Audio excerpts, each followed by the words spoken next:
Ladies and gentlemen, I am your host Jeffrey Lazarus, and you are watching Mining for Gems on the Gaming Vector.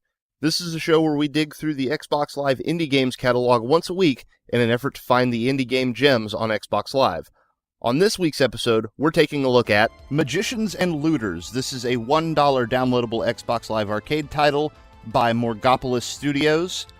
And as you can hear in the background, some decent little chiptune music to start things off. It's always a plus. So let's jump in and take a look at this game. So, new game, continue. There is no options screen. Although we can see... Nope, this is just credits, really. Alright. Oh, you can actually stop the credits and scroll them. It's always fun. Alright, well, let's just jump into new game. And enter your name. So, as always, we're going to be going with Jeffrey. Well, not as always. Let's see here. Change story mode. Full story or shortened. You know what? Let's do a little bit of both. Change controls. So map, magic, attack, defense. All of those, aside from the map, are also mapped to your face buttons. Jump attack. Inventory. Okay. How many different control schemes are there? There's a control scheme called Forum Rant. I like that. Alright, we'll stick with default controls. Let's go ahead and start game and see what we have gotten ourselves into this week. Okay, so as you can see, this is some story stuff. I'm going to skip through this, but I'm wondering if shortened version doesn't actually take that stuff out. That's why I want to take a look at both modes. But I really just want to get into some gameplay and see what this game is all about. Okay, so here's our character.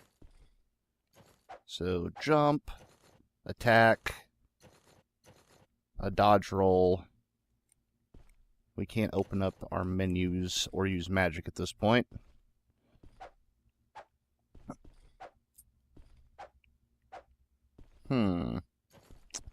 I believe from what I looked at in the description, this is supposed to be a Metroidvania style game. Hey, dead guy, you okay? Wonderful dialogue.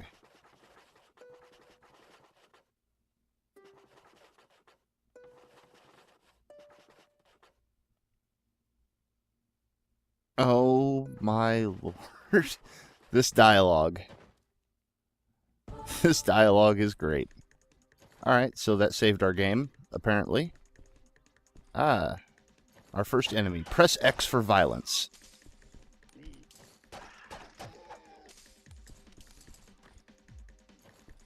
Not too shabby. I like how the character walks a few steps before actually taking off running. It gives... It kind of gives the, Oh, I just got hit again. It gives the impression that the character has some weight and momentum, that they have to get moving before they can actually take off running. I like that. Also, leap of faith? Why not?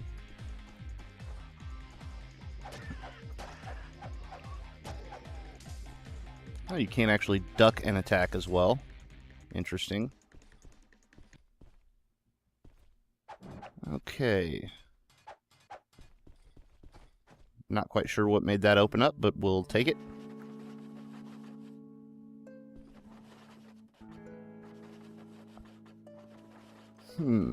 Okay, some more of the storyline bits going on here.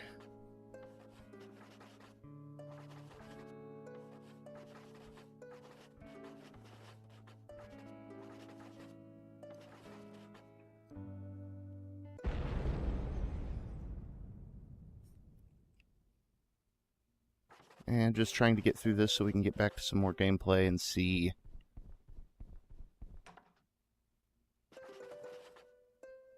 exactly what's going on. Change your apprentice? Oh, my character. Okay.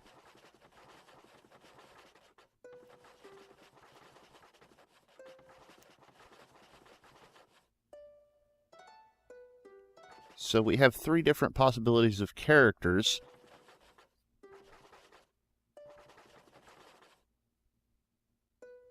And they all seem to have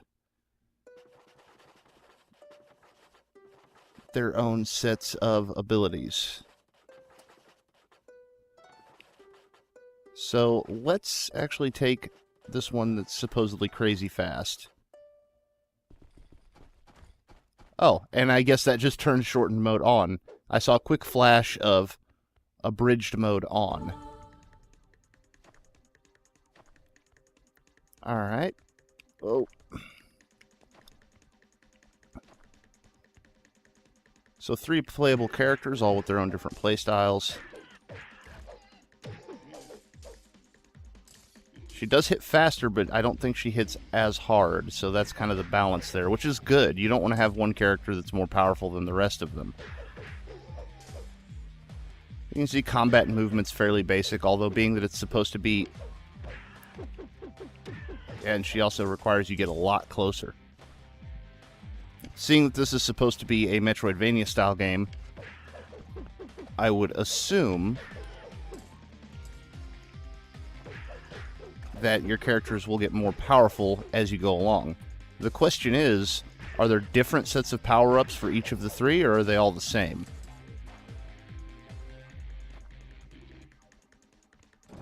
And that's something I don't know, and I don't think we're going to get answered this early. Yep, probably should have went with one of the other 2 characters. I'm not really liking the playstyle of this one, but that's just personal preference. At least it's an option, and I like it when a game gives you options. Especially an indie title. I kind of forgot that I am playing a $1 game here. So from what I've seen so far, assuming the map is sufficiently large, has a sufficient amount of hidden items and power-ups, so on and so forth. Oh, and more story bits. Assuming those things are in place, then I would have to say that I would highly recommend this title. As it stands right now, it still comes with a recommendation. Because I feel that if the game is starting out this good, it allows you to pick from multiple different characters. We already know that it has the Metroidvania elements in it. Secrets are everywhere. Interesting. Now the question is... Oh, she has a different animation for her dodge as well. I like that. Now the question is... Did I just get myself... Oh! Oh! Hello. Alright. So there we've already found our first kind of secret area. Or maybe not even a secret area, maybe just a secret pathway. Regardless, I shouldn't have gone after that coin. Regardless, this is the kind of stuff that makes these games good. And the fact that I've run into one so early on that, was easily accessible, but still, if I hadn't jumped over there, I wouldn't have thought to look for it. That makes me happy. Okay, so we are locked in this room. We have a boss battle. A boss battle that apparently is going to require some platforming.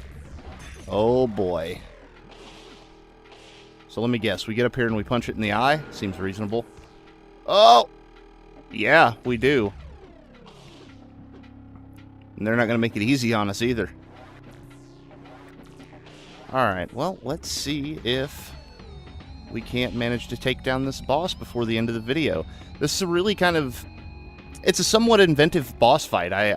Oh, fell off the platform there. And every hit causes the platforms to disappear. I'm guessing this is supposed to be like a magic thing, so... Oh, wow. I can't even stay on the platforms now. And he also spawns new enemies every so often. Oh. Oh, that's no good. So... Yeah, it's a rather inventive boss battle. I like the design of it. Ah, I just got shot with purple fire. Uh-oh. Not good times. Yep, we're probably gonna die here. course, we did kind of go through a secret area, so I'm wondering if this isn't a boss you're actually supposed to face like much, much later on, and we just went through entirely too early. Seems reasonable. We do have him almost dead, though, so let's see if we can't go ahead and finish this guy off. Ah! Because as always, when you're looking at an old-school styled game like this, I cannot make those jumps to save my life. I always like to see the boss death animations. He says as he can't even jump up the platforms. Oh, boy. Oh, and we are dead. So it looks like we lose a little bit of whatever that is in the upper right. I'm assuming that's our gold. Gold? Our goal? Yeah, that too. And we're thrown back out just before the boss room. So we'll take one more stab at this guy. But yeah, for $1, I can't recommend this game enough. This is definitely... I say, assuming in the long run that, you know, the gameplay continues to hold up, because the game plays pretty well. It's just my poor platforming abilities are on display in their full form. Ah! For $1, though, I would have to recommend this game. I would recommend this game for... At least from what I've seen so far, I would recommend at least trying it, no matter, you know, if it was a $1 game, $5 game, $10 game. God bless. I'm not having good luck with the platforming, though.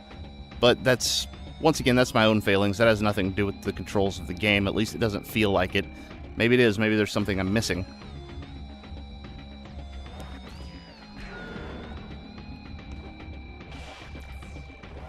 Let's punch this dude in the face. There we are.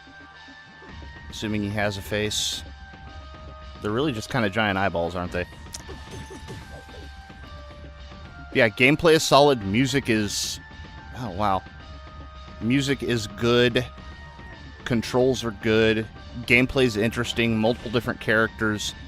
Metroidvania, which means...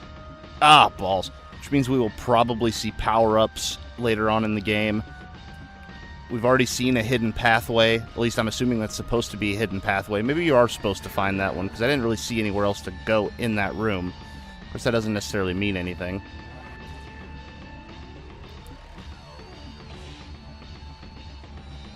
Interesting starting boss. Hopefully all the rest of them are at least stylistically this inventive.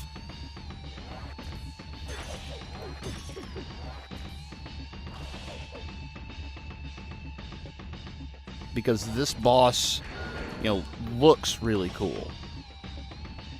Okay, if we can get one more hit in. And I'm also, I really want to see the death animation on this thing, because... Wait, did I just... Hold on, I have to test something. Actually, let's not. Let's just try and kill the boss. Testing during a boss fight, probably a bad idea. Alright, let's get on here.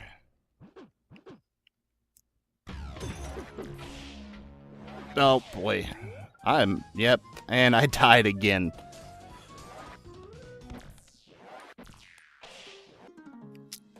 But yeah, that is the basic opening and my first impressions of Magicians and Looters. Like I said, $1 downloadable Xbox Live Arcade title.